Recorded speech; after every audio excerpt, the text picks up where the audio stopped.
حضرت عمر بن عبدالعزیز رحمۃ اللہ علیہ کے والد مصر میں ہوتے تھے، اور جناب عمر بن عبدالعزیز حضرت صالح بن کسان رحمۃ اللہ علیہ کے محدث تھے، ان کے پاس مدینہ طیبہ میں تعلیم حاصل کرتے تھے۔ تو آپ نے اپنے استاد صاحب کے پیچھے عصر کی نماز پڑھی، تو ایک رکعت آپ کی لیٹ تھی، اٹھ کے آپ نے نماز پوری کی۔ تو حضرت صالح بن کسان محدث تھے، عالم تھے، حدیث پاک کو جاننے والے، وہ حضرت عمر بن عبدالعزیز سے کہہ رہے ہیں بچپن ہے اور والد مصر میں۔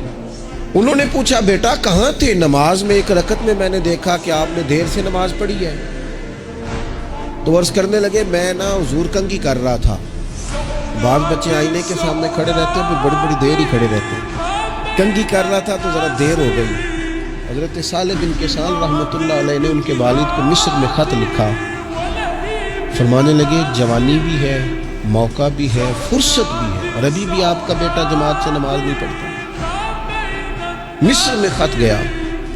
آج جب میں نے پوچھا ہے تو اس نے کہا میں کنگھی کر رہا تھا۔ اتنے معمولی سے کام کے لیے اس نے تکبیر اولیٰ چھوڑ دی۔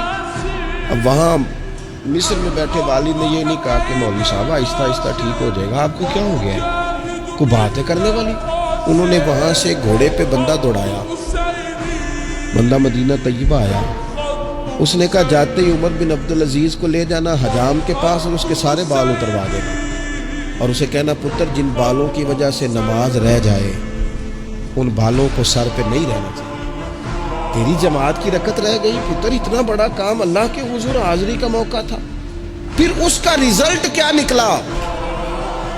حضرت عمر بن عبدالعزیز بادشاہ بنے۔ 39 سال عمر میں انہوں نے پوری امت کو خیر سے بھر دیا۔ حشام بن عبد الملک کے بھی 11 بیٹے تھے، جناب عمر بن عبدالعزیز کے بھی 11 بیٹے تھے۔ حشام جب دنیا سے گیا تو ہر بیٹے کو 10 لاکھ دینار آئے، اور جناب عمر بن عبدالعزیز جب دنیا سے گئے تو 11 بیٹے تھے اور 6 دینار تھے۔ اور جاتی دفعہ کہنے لگے پتر اپنے باپ پہ شکوہ نہ کرنا، تمہارا باپ بزدل تھا، 2 رستے تھے، یا تو میں اپنے لیے جہنم کٹھی کرتا اور تمہارے لیے جائیداد بناتا، لیکن میں بزدل تھا، دوزخ سے ڈر گیا، میں جائیداد نہیں بنا سکا، اپنے باپ کو معاف کر دینا۔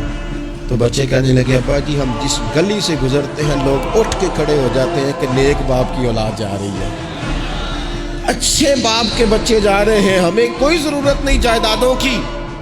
وہ شخص جو یہ بیان کرتا ہے نا کہ 6 دینار چھوڑ گئے تھے، وہ کچھ کفن دفن پہ لگ گئے، کچھ اور کسی کام لگ گئے، 6 دینار کل بچے بچوں کے پاس، 11 بیٹوں کے پاس، لیکن وہ شخص کہتا ہے وہ جو 10 لاکھ دینار حشام بن عبد الملک کے بچوں کو آئے تھے، وہ مسجدوں کے سامنے بھیک مانگا کرتے، کیونکہ جب بچوں کو بنا اس طرح کا دیا گیا کہ کھانے میں پینے میں موج میں اڑا دیا مال، اور یہ جو 6 دینار 11 بیٹوں کو دے کے گیا، رب نے اتنی برکت دی کہ ایک ایک بیٹا ایک ایک وقت میں 100 گھوڑے مال کے بھرے ہوئے رب کے رستے میں خیرات فرمایا کرتے۔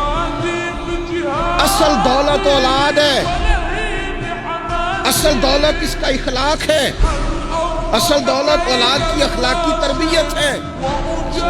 مال کمانے کے چکر میں اصل دولت سے ہاتھ دھو جائے، ایسا نہ ہو کہ بینک پیسوں سے بھر جائے اور ہماری اولاد ہاتھوں سے نکل جائے۔ ایسا نہ ہو کہ ہم نے یاروں کو ٹائم دے دے کے تو بڑی دور نکل گئے ہم، لیکن ہمارے بچے کے ذہن میں چند سوالات تھے، ہم انہیں مطمئن نہیں کر سکتے، ہم نے نوکروں کے ذمہ ڈال دیا، فلانے کے ذمہ ڈال دیا، چچا کے ذمہ ڈال دیا، وقت نہیں دیا، ٹائم نہیں دیا۔